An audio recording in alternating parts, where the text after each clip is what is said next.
Hello students, welcome again. Jatin chemistry ચેનલમાં તમારું સ્વાગત છે. મારું નામ છે જતીન પીપલિયા અને આપણે ભણી રહ્યા છીએ ઇલેક્ટ્રોકેમેસ્ટ્રી. આ 33મો લેક્ચર છે ઇલેક્ટ્રોકેમેસ્ટ્રીમાં અને આજે આપણે નવા ટોપિક ઉપર આવી ચૂક્યા છીએ, બેટરી ઉપર. બેટરી, જેને આપણે સેલ અથવા કોષ તરીકે પણ ઓળખીશું. આજે આપણે બે કોષ ભણવાના છે, લેક્લાન્સે કોષ અને મર્ક્યુરી કોષ. આ બંને કોષ એ પ્રાથમિક કોષ તરીકે પણ ઓળખાય છે. આપણે એની જાણકારી આપણે લઈએ અને બરાબર રીતે નોટબુકમાં થિયરિટિકલ કોન્સેપ્ટ લખવાનો છે. આ કોન્સેપ્ટમાં કોઈ દાખલા નથી, માત્ર થિયરી છે. સૌથી પહેલા આપણે આ સમજવાની કોશિશ કરીએ કે આ બેટરી એટલે શું થાય. બેટરી એટલે સિમ્પલી તમે લખી શકો છો કોષ, જેમાં આપણે ડેનિયલ કોષ લખેલો હતો, બરાબર, એવી રીતે આ કોષ એ જ બેટરી કહેવાશે. હવે આ કોષને જો આપણે વાત કરીએ તો આપણે એને જરાક એની વ્યાખ્યા સ્વરૂપે લખી નાખીએ કે બેટરી એ વિદ્યુત પ્રવાહ મેળવવાનો એક સ્ત્રોત છે. મેળવવાનો એક સ્ત્રોત છે. જેવી રીતે આપણે ડેનિયલ કોષમાં શું કર્યું હતું, રાસાયણિક ઉર્જામાંથી વિદ્યુત પ્રવાહ મેળવેલો હતો.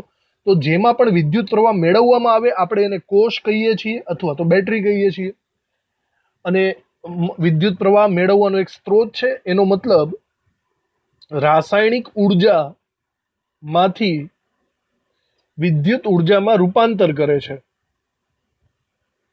વિદ્યુત ઉર્જામાં રૂપાંતર કરે છે, બરાબર. તો આ એની બેઝિક માહિતી થઈ ગઈ, જો કે આ માહિતી આપણને પહેલેથી જ ખબર છે. હવે જો આપણે એના પ્રકારની વાત કરીએ તો એના બે પ્રકારો પડે છે. અહીંયા આપણે બીજા મુદ્દામાં આપણે લખશું ઔદ્યોગિક વપરાશ માટે, મોટા પાયા ઉપર જ્યાં ઔદ્યોગિક વપરાશ થતો હોય તો ઔદ્યોગિક વપરાશ માટે ના કોષ બે પ્રકારના છે. બે પ્રકારના છે. એમાંથી પહેલો થશે પ્રાથમિક કોષ અને બીજો થશે દ્વિતીયક કોષ. તો આ પ્રાથમિક અને દ્વિતીયક કોષ કોને કહેવાય એ આપણે વારાફરતી વારા ડિટેલમાં સમજીને લખવાનું છે, બરાબર. તો સૌથી પહેલા આપણે ચાલુ કરીએ પ્રાથમિક કોષની માહિતી. કોષનો પહેલો પ્રકાર પ્રાથમિક કોષ.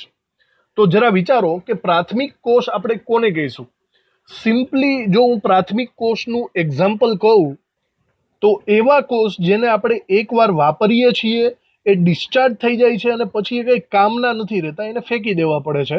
મતલબ ઇન શોર્ટ તમે વિચારો તો આપણે આવા સેલ કે જે આપણે રિમોટમાં વાપરતા હોય, પતલા સેલ, જાડા સેલ, જે બરાબર 5 રૂપિયા 10 રૂપિયાના મળતા હોય એવા સેલ, મતલબ એકવાર વપરાઈ જાય પછી એને ફેંકી દેવા પડે.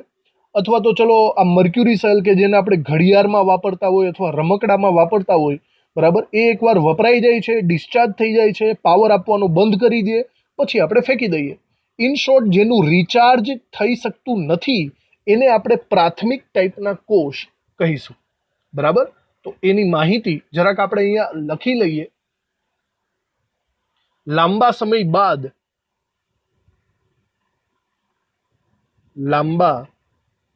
બાદ મૃત કે બિન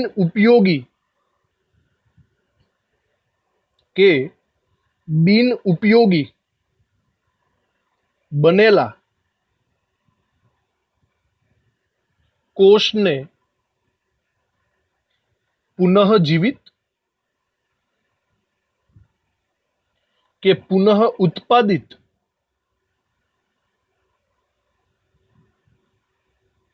કરી શકાતા ન કરી શકાય તેવા કોષને પ્રાથમિક કોષ કહે છે.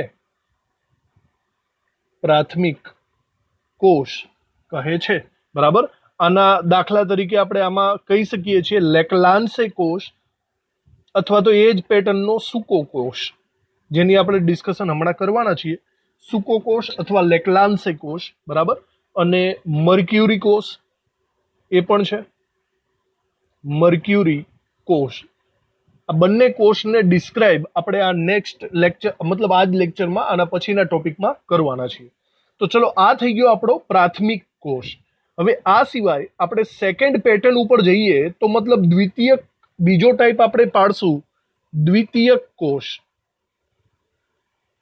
દ્વિતીયક કોષ. ચલો, દ્વિતીયક કોષ કોને કહેવાય? મતલબ એવા કોષ જેને એક વખત મતલબ વાપર્યા બાદ ડિસ્ચાર્જ થઈ જાય તો એનું ફરીથી રિચાર્જ કરી શકાય છે અથવા તો ચાર્જિંગ કરી શકાય છે. તો જે કોષનું ચાર્જિંગ કરી શકાય એવા કોષને આપણે દ્વિતીયક કોષ તરીકે ઓળખશું. વિચારો તો એવા કોઈ કોષ છે જેનું ચાર્જિંગ કરી શકાય છે? એવા કોષમાં હું એમ બોલી શકું કારની બેટરી. વિચારો, કારની અથવા તો ટુ વ્હીલરની જે બેટરી હોય એ ક્યારેક ક્યારેક ઉતરી જાય તો આપણે એને રિચાર્જ કરી શકીએ છીએ, થાય કે નહીં? એ સિવાય બીજું વિચારો કે અમુક સેલ પણ આવેલા હોય છે. અમુક સેલ જેમ કે દાખલા તરીકે કેમેરાના સેલ એવા હોય, કેમેરાના સેલને આપણે રિચાર્જ કરી શકીએ છીએ. આવી રીતના કંઈક ચાર્જરમાં એક સાથે 3-4 સેલ ચાર્જ કરી શકીએ. અથવા આપણે એવું સમજો આપણા મોબાઈલની બેટરી, એને પણ રિચાર્જ કરી શકીએ. તો આ દરેકે દરેક બેટરી એ કેવી થશે? દ્વિતીયક કોષ. જેને ચાર્જિંગ કરી શકાય એને દ્વિતીયક કોષ આપણે કહીશું. તો ચલો, એ પણ આપણે અહીંયા લખવાનું છે. દ્વિતીયક કોષની અંદર લાંબા સમય બાદ મૃત કે બિન ઉપયોગી બનેલા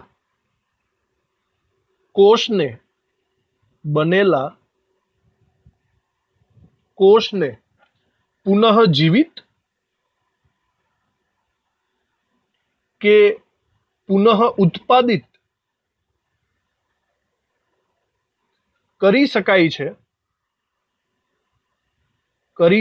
છે. ઇન શોર્ટ કાઉન્સમાં લખીએ, રિચાર્જ અથવા તો ચાર્જિંગ કરી શકાય તેવા કોષને દ્વિતીયક કોષ કહીશું. દ્વિતીયક કોષ કહે છે. આના એક્ઝામ્પલમાં જો આપણે કહીએ તો કારની અથવા બાઇકની જે બેટરી હોય એ લેડ સંગ્રાહક કોષ હોય છે. લેડ સંગ્રાહક કોષ, જેની આપણે ટૂંકનોંધ ભણવાની છે. બીજો એક પ્રકાર છે નિકલ કેડમિયમ સંગ્રાહક કોષ, એ પણ આપણે જોઈશું, બરાબર. આ બે એક્ઝામ્પલ આપણે ટૂંકનોંધ સ્વરૂપે જોવાના છે. એમાંથી આપણે સૌથી પહેલા પ્રાથમિક કોષોની અંદર આપણે સૂકા કોષને ખૂબ જ ડિટેલમાં સમજવાનો છે. તો સૌથી પહેલા આપણે સૂકા કોષની ડિટેલમાં માહિતી ચાલુ કરીએ. યાદ રાખજો, સૂકો કોષ એ એકચ્યુઅલી લેક્લાન્સે કોષ તરીકે પણ ઓળખી શકાય છે. સૌપ્રથમ મતલબ ખૂબ જ જૂના સમયની અંદર લેક્લાન્સે નામનો એક વૈજ્ઞાનિક હતો, બરાબર. 1867ની અંદર એણે આવો એક કોષ શોધી કાઢ્યો હતો જેમાંથી વિદ્યુત ઉર્જામાંથી રાસાયણિક ઉર્જામાં રૂપાંતર થઈ શકતું હતું. બહુ જૂનવાણી ટાઈપનો કોષ હતો, કંઈક આવો આકૃતિમાં દર્શાવ્યો એવો કોષ છે. આને એણે નામ આપ્યું હતું લેક્લાન્સે કોષ. લેક્લાન્સે કોષ, બરાબર. આમાં એનોડ અને કેથોડ ગોઠવેલા હોય. મતલબ જો અહીંયા એક કાર્બનનો એનોડ ગોઠવેલો હતો, અહીંયા એક ઝિંકનો કેથોડ ગોઠવેલો હતો, અને એમાંથી બે છેડા, આ એક છેડો અને આ બીજો છેડો, એ બંનેમાંથી વિદ્યુત ઉર્જા ઉત્પન્ન થતી હતી. લેક્લાન્સે કોષ. હવે આ લેક્લાન્સે કોષમાં થોડું ઘણું મોડિફિકેશન કરીને લેટેસ્ટ હાલમાં આપણે સૂકો કોષ બનાવીએ છીએ અને સૂકા કોષને આપણે ભણવાનું છે. પણ આ સૂકા કોષની એકદમ મેથડ લેક્લાન્સે માંથી ઉદ્ભવેલી છે, એ યાદ રાખવી તમારે. આ સૂકો કોષ કે લેક્લાન્સે કોષ મતલબ આવી રીતે, મતલબ આને આપણે કહીશું, બરાબર. લેક્લાન્સે કોષ તો બહુ જૂનવાણી થઈ ગયો. હાલમાં આપણે એ જ નિયમને અનુસંધાનમાં આપણે સૂકો કોષ, ડ્રાય સેલ બનાવીએ છીએ, જેને આપણે પેન્સિલ સેલ તરીકે પણ ઓળખીએ છીએ. તો આ વસ્તુને આપણે ડિટેલમાં સમજવાની છે. આમાં રાસાયણિક પ્રક્રિયા કઈ રીતે થાય, આમાં એનોડ કોણ, કેથોડ કોણ, કેવી રીતે ગોઠવણી થઈ છે, આ બધી વાતોને આપણે સમજવાની છે. ઓકે, તો પહેલા હું તમને બરાબર મારી ભાષામાં સમજાવી દઉં છું અને પછી આપણે લખાણ લખ્યા રાખશું. ક્લિયર? તો જુઓ, સૌથી પહેલા આપણે આ કોષ આખી સિસ્ટમ બની કઈ રીતે છે એને સમજવાની કોશિશ કરીએ. જુઓ, આ આકૃતિ તો 3 ડાયમેન્શન વાળી આકૃતિ છે. આપણે કેવી આકૃતિ દ્વારા સમજવાનું અને દોરવાની કઈ આકૃતિ છે એ બરાબર જોઈ લ્યો. સૌથી પહેલા શું કરવાનું છે, તમારે એક બોક્સ જેવું આવું ખોખું લેવાનું છે અને આ ખોખું ઝીંકનું બનેલું હોય છે એટલું યાદ રાખવું. બરાબર? ઝીંકનું બનેલું આવું બંધ તળિયાવાળું બોક્સ લઈ લેવાનું તમારે. ઓકે, જે ઝીંક Zn નું બનેલું હશે. હવે અહીંયા છે ને આપણે એક કામ કરશું, આપણે એક ગ્રેફાઇટનો સળિયો લઈ લેવાનો છે. ગ્રેફાઇટનો સળિયો, આવી રીતે એક ગ્રેફાઇટનો સળિયો લઈ લઈએ. પણ એક વસ્તુ યાદ રાખવાની, આ ગ્રેફાઇટનો સળિયો ઝીંકને ટચ ન કરવો જોઈએ, એ અડવો ન જોઈએ, એવી રીતે એની ગોઠવણ કરવાની છે. મતલબ સમજો હવામાં લટકે છે એવી રીતે ગોઠવવાનો છે. એકચ્યુઅલી હવામાં લટકાવવાની જરૂર નથી, પણ હમણાં આગળ સ્ટ્રક્ચર આવી જાય. યાદ રાખજો, ગ્રેફાઇટનો સળિયો ઝીંકને ટચ ન કરવો જોઈએ. બરાબર? હવે શું કરવાનું છે, ગ્રેફાઇટની આજુબાજુ આપણે એક મિશ્રણ લગાવવાનું છે. આ ગ્રેફાઇટના સળિયાની આજુબાજુ એક મિશ્રણ જેવું આપણે લગાડી દઈએ. બરાબર? એ મિશ્રણ હશે MnO2 પ્લસ કાર્બન. MnO2 નો કાળા રંગનો પાવડર હોય અને એની સાથે કાર્બનનો પણ કાળા રંગનો પાવડર. એ મિશ્રણને તમારે મતલબ આ ગ્રેફાઇટના સળિયાની આજુબાજુ પેસ્ટ લગાવી દેવાની છે. તો અહીંયા લખીએ MnO2 પ્લસ કાર્બન, એનું મિશ્રણ આજુબાજુ લગાવી દીધું. હવે આ સિવાયની જે બાકીની જેટલી જગ્યા વધી છે ને એની અંદર આપણે એમોનિયમ ક્લોરાઇડ અને ઝિંક ક્લોરાઇડની ભીની એવી લુગદી લગાવવાની છે. જે બાકીની જગ્યા છે ત્યાં આપણે લગાવશું કંઈક આવી રીતે એમોનિયમ ક્લોરાઇડ અને ઝિંક ક્લોરાઇડની ભીની લુગદી. બરાબર? આવી રીતે. તો આખે આખું સ્ટ્રક્ચર કંઈક આવી રીતે થઈ ગયું છે. અહીંયા આપણે લખી નાખીએ, આ છે એમોનિયમ ક્લોરાઇડ એટલે કે NH4Cl પ્લસ ઝિંક ક્લોરાઇડ એની લુગદી. લુગદીનો મતલબ સમજો પેસ્ટ, આપણે કેમ ટૂથપેસ્ટ હોય. બરાબર? ટૂથપેસ્ટ એકદમ ઘન પણ નહીં, એકદમ પ્રવાહી પણ નહીં, પણ એને કહીશું આપણે પેસ્ટ, લુગદી. એવી લુગદી આપણે વચ્ચે મૂકી દેવાની. તો જુઓ, આવો એક સેલ તૈયાર થઈ ગયો છે. હવે જે ઉપરનો જે એરિયા છે ને, આ ઉપરનો એરિયા એને આપણે સીલ પેક કરી દેવાનો છે. મતલબ એકદમ હવા ચુસ્ત રીતે બંધ કરી દેવાનો છે. એવી રીતે હવા ચુસ્ત રીતે બંધ કરજો જેથી પેલો ગ્રેફાઇટનો એક નાનો એવો છેડો બહાર દેખાય આપણને. ઓકે, ગ્રેફાઇટનો નાનો એવો ભાગ આપણને બહાર દેખાય એવી રીતે અહીંયા સીલ પેક કરી દેવાનું છે. આ સીલ આપણે કરી દીધું. તો આ થઈ ગઈ આકૃતિ સૂકા કોષની. હવે જુઓ, આ આકૃતિ આની સાથે બંધ બેસતી છે કે નહીં. અહીંયા જે બહારનું પડ છે, બરાબર, બહારનું પડ એ Zn નું છે. જો કે આપણે નોર્મલી આપણે સેલ લઈએ, પેન્સિલ સેલ, એની ઉપર પ્લાસ્ટિકનું પડ ચડાવેલું હોય છે. આ જે યલો કલર છે એ પ્લાસ્ટિકનું પડ છે, સમજી લ્યો. વચ્ચે જુઓ ગ્રેફાઇટનો સળિયો મૂકેલો છે. ગ્રેફાઇટના સળિયાની આજુબાજુ MnO2 પ્લસ કાર્બનની લુગદી છે. MnO2 પ્લસ કાર્બનનો પાવડર છે અને બાકીની જગ્યામાં જે ગ્રીન કલર જેવું દેખાય છે ને એ ભીની લુગદી છે. તો આપણે પરીક્ષાની અંદર આકૃતિ આ દોરવાની થશે અને સમજવા પૂરતું પણ આપણે આને સમજશું. જો આ એની રચના થઈ ગઈ, સમજાઈ ગયું. હવે આમાં કોણ એનોડ બનશે, કોણ કેથોડ બનશે એ પણ આપણે સમજી લેવાનું છે. બરાબર? અહીંયા બે જણાની કમ્પેરિઝન છે. બરાબર, ધ્યાન રાખજો. એક તો પ્યોરલી Zn કાં તો એનોડ બનશે કાં તો કેથોડ બનશે, અને બીજો વિદ્યુત ધ્રુવ તરીકે આપણે ગ્રેફાઇટ રાખ્યો છે. પણ આપણને ખબર છે ગ્રેફાઇટ નિષ્ક્રિય છે, એ પ્રક્રિયામાં ભાગ નથી લેતો. તો અહીંયા એકચ્યુઅલી પ્રક્રિયામાં ભાગ લેશે ગ્રેફાઇટના સંપર્કમાં આવેલો MnO2, મેંગેનીઝ ડાયોક્સાઇડ. જુઓ, તમે આ બંનેના રિડક્શન પોટેન્શિયલ નું કમ્પેરિઝન કરો ને, બરાબર રીતના જોજો, તો E0 Zn પ્લસ 2 Zn એની વેલ્યુ આપણને ખૂબ જ સારી રીતે ખબર જ છે, -0.76 વોલ્ટ. બરાબર? અને જો તમે એમોનિયમ ક્લોરાઇડ વાળાનું, એમોનિયમ નહીં, MnO2 ના પાવડર વાળાની વાત કરો તો E0 MnO2 Mn+2 આ પણ એક રિડક્શન પોટેન્શિયલ થઈ ગયો મેંગેનીઝ ડાયોક્સાઇડમાંથી Mn+2. આના વોલ્ટેજ આવે છે 1.23 વોલ્ટ. હવે જો આવી સિચ્યુએશન તમે કરશો બરાબર રીતના જુઓ તો બંનેમાંથી રિડક્શન પોટેન્શિયલ કોનો વધારે છે? સ્પષ્ટ છે 1.23 નો વધારે છે. તો જેનો રિડક્શન પોટેન્શિયલ વધારે હોય એનું રિડક્શન થાય, મતલબ એ કેથોડ બનશે. અને જે ઝિંક છે એનો રિડક્શન પોટેન્શિયલ ઓછો છે એનો મતલબ એ એનોડ બનશે. બહુ સમજવા જેવી વાત છે. Zn અહીંયા એનોડ બને છે અને ગ્રેફાઇટનો સળિયો કેથોડ બને છે. એકચ્યુઅલી પ્રક્રિયા કરશે ગ્રેફાઇટના સળિયાના સંપર્કમાં આવેલ MnO2, પણ ઇલેક્ટ્રોનની આપલે માટે ગ્રેફાઇટ બનશે. પ્રક્રિયા પણ ડિસ્કસ થઈ ગઈ, બરાબર. હવે એના સમીકરણ ને એ બધું આપણે સમજી જઈશું. ઓવરઓલ આ સૂકા કોષનો આખું સ્ટ્રક્ચર તમારે દોરવાનું છે. એની રચના હમણાં લખીએ, એનોડ કોણ, કેથોડ કોણ, કેવી રીતે ગોઠવાયેલું છે, આ બધું તમારે યાદ રાખવાનું થશે. તો બરાબર રીતે હવે લખાણ આપણે લખી લઈએ. 1867માં ફ્રાન્સના લેકલાન્સે અથવા લેકલેન્સે પણ બોલાય, લેકલાન્સે નામના વૈજ્ઞાનિકે લેકલાન્સે કોષ શોધ્યો હતો.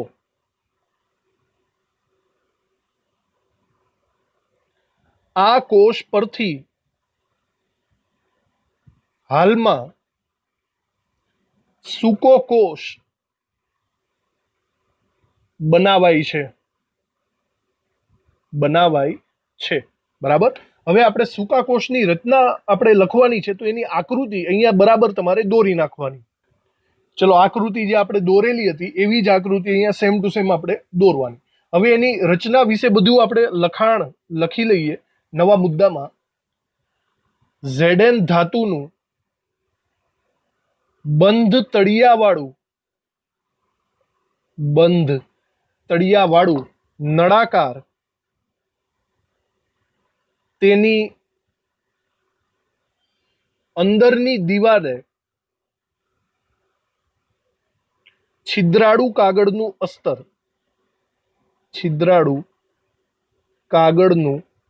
અસ્તર લગાવવું, બરાબર. એટલે Zn નો આપણે એક રીતના ખોખું લઈ લીધેલું છે. હવે એની અંદર નળાકાર ની એકદમ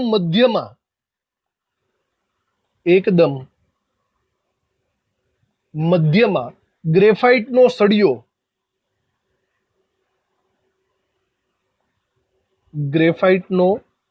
સળિયો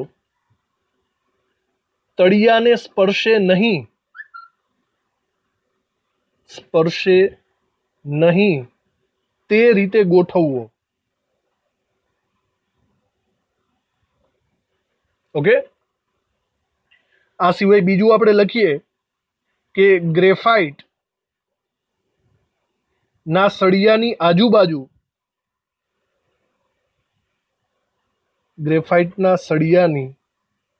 આજુબાજુ થોડા પ્રમાણમાં MnO2 પ્લસ કાર્બનનું મિશ્રણ, બરાબર. અને બાકીના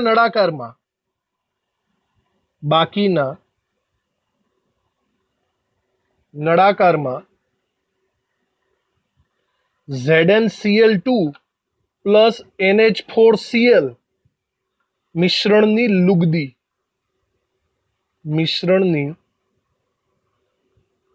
લુગદી મૂકવામાં આવે છે.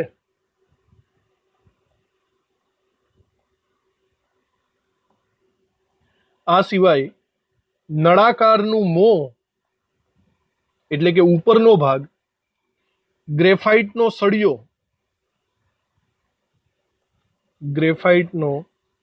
સળિયો સહેજ બહાર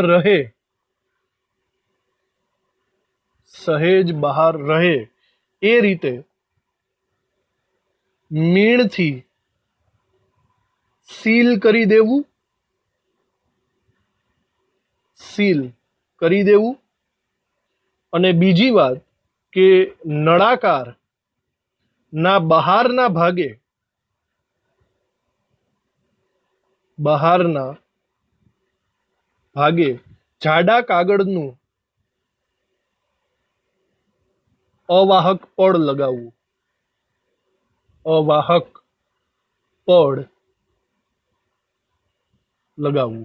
બરાબર. આપણે કોઈ પણ સેલ લઈએ તો એના ઉપર કંપનીનું જે આખું પ્લાસ્ટિકનું પડ હોય, ઇન શોર્ટ એ અવાહક પડ કહેવાશે. તો આ આખી રચના આપણે આખી આકૃતિ દોરીને લખી નાખી. હવે જો આગળ આપણે કેવી પ્રક્રિયા અંદર થાય છે એ પણ સમજી લઈએ. બરાબર. આગળ લખીએ નવા મુદ્દામાં, જ્યારે Zn નળાકાર અને ગ્રેફાઇટના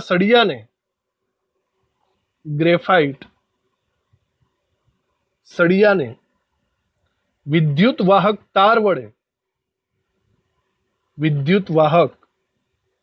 તાર વડે જોડવામાં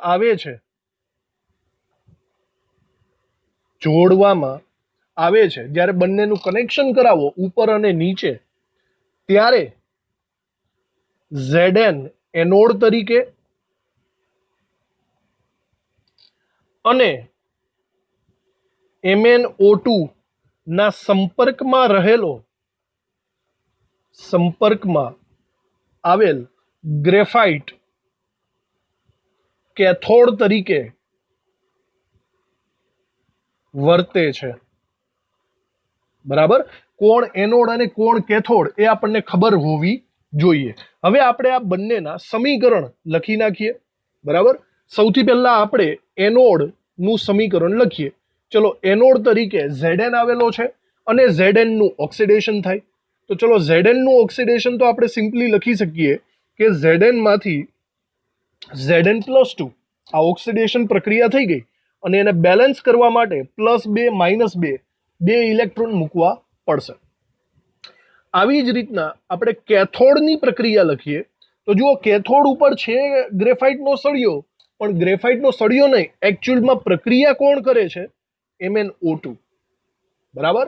MnO2 માંથી કન્વર્ટ થાય છે Mn+2 ની અંદર, મતલબ અહીંયા તમારે Mn2O3, બરાબર, Mn+3 માં કન્વર્ટ થશે Mn2O3 માં.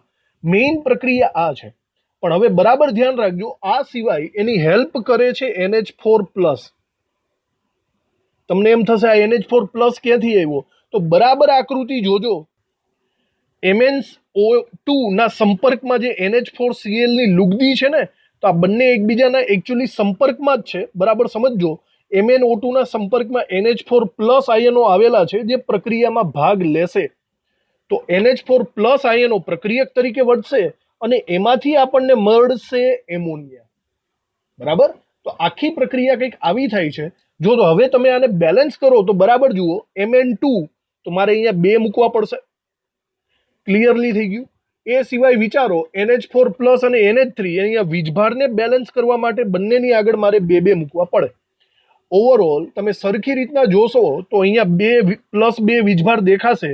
એને બેલેન્સ કરવા માટે મારે અહીંયા બાજુમાં 2 ઇલેક્ટ્રોન્સ મૂકવા પડે. +2 - 2 0 થઈ જાય. હવે સરખી રીતના જુઓ, ઓક્સિજન બેલેન્સ થઈ ગયા. ઓક્સિજન અહીંયા 4 છે, અહીંયા 3 જ છે, મતલબ એક ઓક્સિજન આ બાજુ ઘટે છે અને હાઇડ્રોજન આ બાજુ 8 છે, આ બાજુ 6 છે. ઇન શોર્ટ અહીંયા H2O આવવો જોઈએ. જોજો, આ પ્રક્રિયા થોડીક અઘરી છે, પણ પૂછાશે એક્ઝામમાં અથવા MCQમાં, કોણ એનોડ તરીકે વર્તે, કોણ કેથોડ તરીકે વર્તે અને એની પ્રક્રિયા શું છે. આ બધી વસ્તુનું નોલેજ આપણને હોવું જોઈએ. હવે જો તમે આ બંને પ્રક્રિયાનો સરવાળો કરો તો તમને ઓવરઓલ પ્રક્રિયા મળશે, પણ સરવાળો કરવાનો કંઈ ફાયદો નથી, એટલું બધું કંઈ ઉડતું નથી. તો બસ યાદ રાખો, એનોડ અને કેથોડ કોણ કોણ થઈ શકે. હવે આપણે એ સિવાય અહીંયા 3 મુદ્દાઓની બીજી ડિસ્કશન કરવાની છે. સૌથી પહેલા તો એના વોલ્ટેજ. આ પ્રકારના જે સેલ હોય છે, પેન્સિલ સેલ, એના વોલ્ટેજ મોસ્ટ ઓફલી 1.5 વોલ્ટ એ આપણને પાવર સપ્લાય આપે છે, પણ એ કન્ટિન્યુઅસલી નથી આવતો. બરાબર.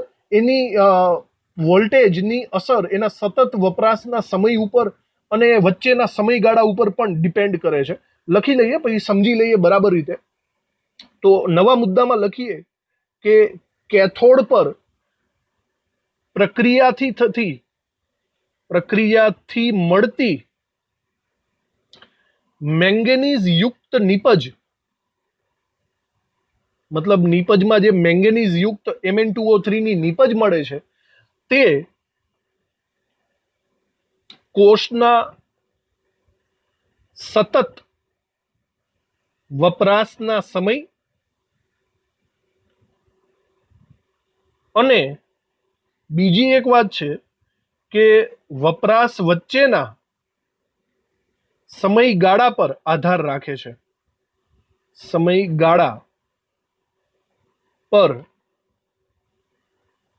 આધાર રાખે છે. જો કહેવાનો મતલબ તમે જો કોઈ સેલ દુકાનેથી લઈ આવો છો, બેટરીનો સેલ, બરાબર, તો એ સેલ કેટલો વપરાશે, કેટલા સમય ટકશે, તો એના સતત વપરાશના સમય ઉપર ડિપેન્ડ કરે છે. બરાબર, કન્ટિન્યુઅસલી તમે કોઈ રમકડાની અંદર 24 કલાક સુધી એને ચાલુ રાખશો તો એ ડિસ્ચાર્જ થઈ જશે. અને બીજી વાત, વપરાશના સમયગાળા વચ્ચેના અંતર પર પણ આધાર રાખે છે. માનો કે તમે કોઈ દુકાનેથી બેટરીનો સેલ લઈ આવ્યા, એને જરાક એવો વાપરીને તમે એને મૂકી દીધો અને પછી 6 મહિના પછી વાપરશો તો એ ઓટોમેટિકલી ડિસ્ચાર્જ થઈ જશે. બરાબર, સતત વપરાશના સમય અને વપરાશ વચ્ચેના સમયગાળા ઉપર એનો પોટેન્શિયલ આધાર રાખે છે. આ કોષનો પોટેન્શિયલ 1.5 વોલ્ટ છે. બરાબર, એ બી લખી નાખીએ કે કોષનો પોટેન્શિયલ 1.5 વોલ્ટેજ છે. ક્લિયર? તો આ મુદ્દો થઈ ગયો વોલ્ટેજ બાબતનો. હવે એક બીજો મુદ્દો જોઈ લ્યો. બીજા મુદ્દામાં સિમ્પલી આપણે એટલી જ વાત કરશું કે આનું રિચાર્જ આપણે પોસિબલ બનાવી શકતા નથી. અહીંયા પ્રોસેસ શું થાય છે, MnO2 માંથી Mn2O3 થાય છે. આ પ્રોસેસ હંમેશા આગળ તરફ શક્ય બને છે. જો તમે રિવર્સ તરફ શક્ય બનાવો તો એનું રિચાર્જ થયું કહેવાય, પણ ઓવરઓલ રિવર્સ પોસિબલ બનતું નથી. તો રિવર્સ પોસિબલ નથી એનો મતલબ એનું રિચાર્જ નહીં થઈ શકે, મતલબ એ વપરાઈ જાય એટલે આપણે એને ફેંકી દેવો પડશે, એ કંઈ યુઝ રહેશે નહીં. એટલા માટે એને પ્રાથમિક કોષ આપણે કહી શકીએ છીએ. અહીંયા આપણે લખીએ, અહીં કોષ પ્રક્રિયા Mn+4 માંથી Mn+3 થાય છે. જોઈ લ્યો જો બરાબર સમીકરણ. બરાબર, MnO2 ની અંદર Mn+4, Mn2O3 ની અંદર Mn+3. ઓવરઓલ પ્રક્રિયા આવી રીતે થાય છે. પરંતુ વિદ્યુત પ્રવાહની દિશા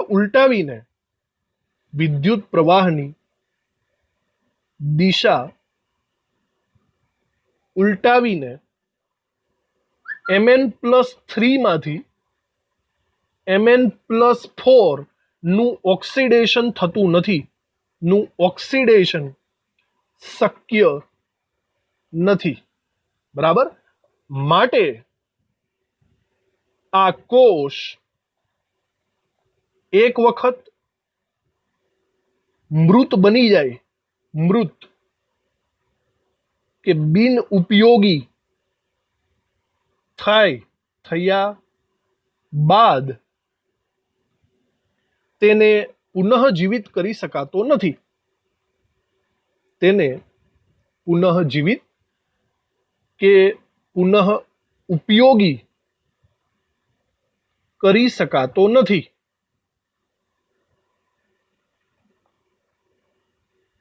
બરાબર, માટે આપણે એને શું કહીશું?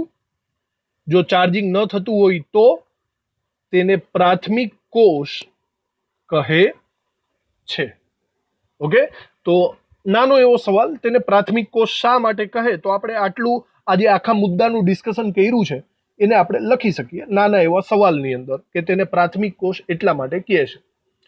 હવે એક નાનું એવું કારણ ખૂબ જ ઇમ્પોર્ટન્ટ એવું છે, એ મુદ્દા વાઇઝ હું તમને અહીંયા લખું છું. એ કારણ એવું છે કે સૂકો કોષ માત્ર એનું નામ સૂકો છે પણ વાસ્તવમાં તે સૂકો નથી. જોજો બરાબર, આવું એક કારણ છે કે સૂકો કોષ એ ખરેખર સૂકો નથી. કારણ આપો. કારણ કે હવે એનું નામ ડ્રાય સેલ છે, સૂકો કોષ, પણ એ વાસ્તવમાં એકદમ ડ્રાય નથી. કારણ કે જો એકદમ ડ્રાય હોય ને તો એની અંદર કોઈ પ્રક્રિયા ન થાય. જો ડ્રાય હોય તો ઇલેક્ટ્રોન, મતલબ સૂકું હોય તો વિદ્યુતનું વહન ન થાય, ઇલેક્ટ્રોનનું વહન ન થાય. તો યાદ કરો આપણે એની અંદર કંઈક નાખેલું હતું NH4Cl અને ZnCl2 ની લુગદી. આ જે લુગદી છે ને એ એક રીતના સેપરેટર તરીકે કામ કરે છે. બરાબર, આ શબ્દ યાદ રાખજો, આગળ આવશે સેપરેટર. કેમ સેપરેટર? કારણ કે આ જે વસ્તુ છે ને તે એનોડ અને કેથોડને છૂટી પાડે છે. વિચારો, આ Zn એ એનોડ છે અને આ MnO2 એ કેથોડ છે. આ બંનેને છૂટું કોણ પાડે? સેપરેટર. અને તે છે ને એ ભીની લુગદી જેવું હોય, મતલબ એકદમ ડ્રાય હોતું નથી, જેથી ઇલેક્ટ્રોનની આપલે આ બંને વચ્ચે પોસિબલ બને. આ બંને વચ્ચે ઇલેક્ટ્રોનની આપલે કન્ટિન્યુ થઈ શકે એટલા માટે. તો સૂકા કોષનું માત્ર નામ સૂકું છે, વાસ્તવમાં સૂકો નથી, કારણ કે એની અંદર ભીની લુગદી આવેલી છે. સમજાણું તમને? અહીંયા લખીએ, કારણ કે તેમાં NH4Cl અને ZnCl2 ની ભીની લુગદી ભરેલી હોય છે, જેના કારણે ઇલેક્ટ્રોનનું વહન થશે. જો કોષ સંપૂર્ણ સૂકો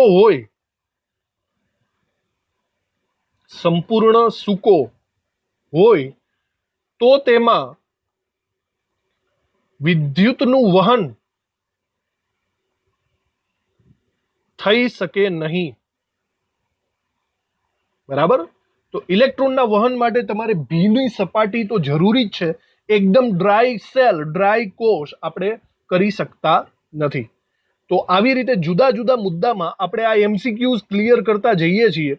હવે એક લાસ્ટ ટોપિક અહીંયા લખી નાખીએ. જુઓ, આ જે ડ્રાય સેલ મેં તમને કીધેલો છે એના વોલ્ટેજ કેટલા? 1.5 વોલ્ટ. હવે ફોર એક્ઝામ્પલ મારે આ કોષની મદદથી મોટું એવું કોઈ રમકડું ઓપરેટ કરવું છે અને મારે એમાં દાખલા તરીકે જરૂરિયાત 9 વોલ્ટની છે. તો હવે હું શું કરું? આ ડ્રાય સેલ તો 1.5 વોલ્ટનો જ છે. તો આપણે શું કરી શકીએ? આવા ડ્રાય સેલ ઘણા બધા લઈ શકીએ. આવા 4, 5, 6, 7 ડ્રાય સેલ લઈ લ્યો. બરાબર? અને આવા 6, 7 ડ્રાય સેલ લઈને તમે એને શ્રેણીબદ્ધ જોડીને 9 વોલ્ટ સુધી પહોંચી શકો છો. મતલબ જો તમારે વધારે વોલ્ટેજ જોતા હોય તો આવા સૂકા કોષને શ્રેણી જોડાણ કરીને વધારે પાવર મેળવી શકાય છે. અહીંયા લખી નાખીએ નવા મુદ્દામાં, વધારે વોલ્ટેજ મેળવવા માટે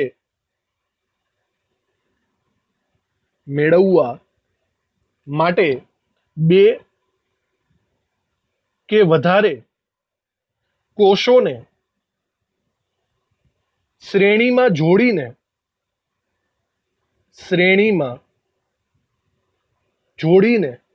વધારે વોલ્ટેજ મેળવી શકાય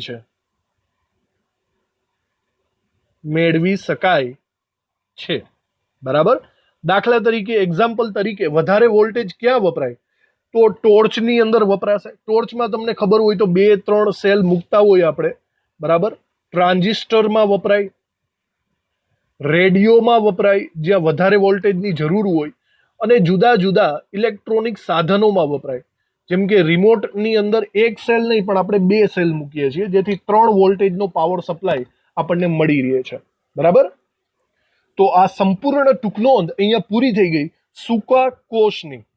બરાબર રીતે આને યાદ રાખવું. બરાબર? તમે આકૃતિ, એનોડ, કેથોડ, MCQમાં કોઈ પણ બાબત પૂછાઈ શકે છે અને થિયરિટિકલી પણ આને તમારે યાદ રાખવું પડશે. ગુજરાત બોર્ડમાં પૂછાવાની શક્યતા રહેશે. બરાબર? હવે આપણે સેકન્ડ મર્ક્યુરી કોષની વાત આગળ કરીએ. મર્ક્યુરી કોષ એ પણ પ્રાથમિક કોષ છે અને આ કોષ જો તમારે બરાબર સમજવો હોય તો આનો મતલબ થાય છે આવા બટન સેલ. હવે તમે આવા બટન સેલ ઘડિયાળની અંદર સ્પેશિયલી જોયેલા હોય, આપણી હેન્ડ વોચ આવે, હાથમાં પહેરવાની ઘડિયાળ, એમાં તમે આવા સેલ જોયેલા હશે. તો આ સેલ એકદમ નાના હોય છે અને એને કહીશું આપણે મર્ક્યુરી કોષ. હવે આ મર્ક્યુરી કોષની અંદર પણ આપણે ડિટેલ જોવી પડશે કે એનોડ કોણ છે, કેથોડ કોણ છે, કેવી પ્રક્રિયાઓ થાય છે. તો એના માટેની આકૃતિ બહુ અઘરી છે, તો આપણે દોડશું નહીં, ખાલી સમજી લઈએ. આવી કંઈક આકૃતિ આવે છે. આ મર્ક્યુરી કોષને આપણે ખોલીને જોઈએ. બરાબર જોજો, અહીંયા ડિસ્ક્રાઇબથી આપણે લખી જ નાખીએ આકૃતિની અંદર. સૌથી પહેલા બાહ્ય આવરણ જોઈ લો. અહીંયા બહારનું જે આવરણ છે ને એ Zn નું બનેલું હોય. તો બહારનું આવરણ અહીંયા એનોડ તરીકે વર્તે છે. તો ચલો અહીંયા પણ હું એમ કહી શકું છું કે ઝિંક એ એનોડ તરીકે છે. ઝિંકની સાથે અહીંયા ZnHg સરસ લેવામાં આવે છે, બરાબર. તો Zn પણ ચાલે, અથવા તો Zn મર્ક્યુરી સરસ એ એનોડ તરીકે વર્તે છે. પછી કેથોડ. હવે કેથોડ તરીકે અહીંયા જે બ્લુ કલરનું દેખાય છે ને, એ કેથોડ તરીકે યાદ રાખજો, કેથોડ તરીકે મર્ક્યુરી ઓક્સાઇડ પ્લસ કાર્બન લેવામાં આવે છે. HgO ની લુગદી અને કાર્બન એ કેથોડ તરીકે લેવામાં આવે છે. અને જુઓ અહીંયા પણ આ શબ્દ મૂકેલો છે સેપરેટર. મેં તમને કીધેલું કે સેપરેટર એટલે શું? સેપરેટરનું કામ છે, એટલે જુઓ આ યલો કલરની પટ્ટી દેખાય છે ને, યલો કલરની પટ્ટી, સેપરેટરનું કામ છે એનોડ અને કેથોડ બંનેને છૂટા પાડવાનું. તો અહીંયા સેપરેટર તરીકે મેઇનલી વપરાય છે KOH અને ZnO નું મિશ્રણ. ઝિંક ઓક્સાઇડ અને પોટેશિયમ હાઇડ્રોક્સાઇડ આ બંને એ સેપરેટર તરીકે વર્તે છે, જે બંને એનોડ અને કેથોડને છૂટા પાડે છે. તો આવી રીતે આખી એની રચના થઈ ગઈ છે. ચલો અહીંયા લખ્યું છે ગાસ્કેટ. ગાસ્કેટ એટલે આખું એની ઉપરનું જે બાહ્ય આવરણ છે. તમે જુઓ આ બરાબર સેલને, તો આ સેલની અંદર આ જે બહારનું આવરણ છે ને એકદમ કઠણ આવરણ હોય, એ તો ખબર જ છે આપણને. આ કઠણ આવરણને ગાસ્કેટ કહેવાશે. આ ઉપરની જે કેપ છે તે એનોડ કેપ છે, એની નીચે એનોડ મટીરિયલ આવતું હશે અને એની અંદર કેથોડ હશે. તો બસ યાદ રાખજો કે એનોડ શેનો બનેલો છે, કેથોડ શેનો બનેલો છે અને સેપરેટર કોણ છે. આટલી વસ્તુને યાદ રાખવી તમારે, બરાબર. અને આ કોષ આપણને 1.35 વોલ્ટેજ આપે છે. બધાના વોલ્ટેજ અલગ અલગ છે, યાદ રાખજો. ઓકે, આગળ આપણે જોયો સૂકો કોષ એ 1.50 વોલ્ટેજ આપે છે. મર્ક્યુરી કોષ, બરાબર, આ બટન સેલ એ 1.35 વોલ્ટ આપે છે. આવી રીતે યાદ રાખશું. બસ આ નાની એવી વાતો જ છે એનોડ કેથોડ વાળી અને વોલ્ટેજ વાળી, જે આપણે હવે લખી નાખીએ. તો મર્ક્યુરી કોષની અંદર લખીએ સૌથી પહેલા તો ઓછા વિદ્યુત પ્રવાહ ના ઉત્પાદન માટે નું વ્યવસ્થિત સાધન છે. સાઇઝ પણ ઓછી અને ખૂબ જ ઓછો વિદ્યુત પ્રવાહ જોતો હોય તો ચાલે. વ્યવસ્થિત સાધન આપણે આને કહી શકીએ છીએ, બરાબર. મર્ક્યુરી કોષનો વધારે પડતો ઉપયોગ જો આપણે કહીએ તો શ્રવણ ઉપકરણો, મતલબ જેમાંથી આપણને અવાજ આવતો હોય એવા રમકડાના સેલમાં, અથવા ઘડિયાળમાં પણ કહી શકાય. ઘડિયાળમાં એમાં એનો બહોળો એટલે કે વધારે ઉપયોગ થાય છે.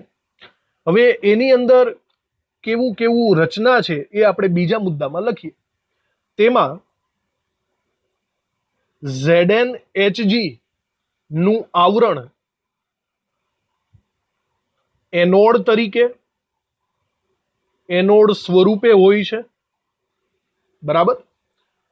બીજું HgO પ્લસ કાર્બન કેથોડ સ્વરૂપે હોય છે, બરાબર. અને આ બંનેને છૂટા પાડતો સેપરેટર હોય, એ પણ લખી નાખીએ. તેમાં વિદ્યુત વાહકીય લુગદી એટલે કે પેસ્ટ KOH અને ZnO ની બનેલી હોય છે, જેને આપણે સ્પેશિયલી નામ આપશું સેપરેટર. યાદ રાખજો, આવો MCQ આવી શકે છે કે સૂકા કોષમાં સેપરેટર કોણ છે અને મર્ક્યુરી કોષમાં સેપરેટર કોણ છે. તો સેપરેટર, આ બંનેના નામ આપણે બરાબર યાદ રાખવા પડશે. હવે આપણે આ બંનેની પ્રક્રિયાઓ લખી નાખીએ. એનોડ ઉપરની પ્રક્રિયા. ચલો, એનોડ તરીકે નોર્મલી Zn છે, તો એનોડ ઉપર ઓક્સિડેશન થાય તો સિમ્પલી હું લખી શકું છું Zn માંથી Zn+2, બરાબર. અને 2 ઇલેક્ટ્રોન, તો જે સૂકા કોષમાં હતી એવી જ પ્રક્રિયા આપણે અહીંયા લખી શકીએ છીએ. અથવા તો તમે અહીંયા બીજી રીતે પણ પ્રોસેસ કરી શકો છો, બરાબર. જોજો, અહીંયા એક બીજી પ્રોસેસ એ છે કે Zn અહીંયા OH- સાથે પ્રક્રિયા દર્શાવે છે. હવે તમને એમ થશે OH- ક્યાંથી આવ્યો? તો જો વિદ્યુત વાહકીય લુગદીમાંથી પણ પ્રક્રિયા થાય, લાસ્ટ ટાઈમ પણ NH4+ એ પ્રક્રિયામાં ભાગ લીધો હતો, અહીંયા KOH માંથી OH- પ્રક્રિયામાં ભાગ લેશે અને આ બંને વચ્ચે પ્રક્રિયા થઈને ઝિંક ઓક્સાઇડ બનશે અને સાઈડમાં H2O નો અણુ દૂર થશે. એક રીતના જો બેલેન્સ કરવા જાઓ તો અહીંયા 2 થશે અને -2, તો આ બાજુ પણ 2 ઇલેક્ટ્રોન થઈ જશે. આવી રીતે બેલેન્સ થશે. આ બે માંથી કોઈ પણ પ્રક્રિયા MCQમાં આવી શકે છે અને કોઈ પણ પ્રક્રિયા આપણે લખી શકીએ છીએ. એનોડ ઉપરની આવી પ્રક્રિયા થશે. હવે કેથોડ ઉપરની પ્રક્રિયા જોઈએ. બરાબર, તો કેથોડ ઉપર કોણ છે? કેથોડ ઉપર મર્ક્યુરી ઓક્સાઇડ પ્લસ કાર્બન છે.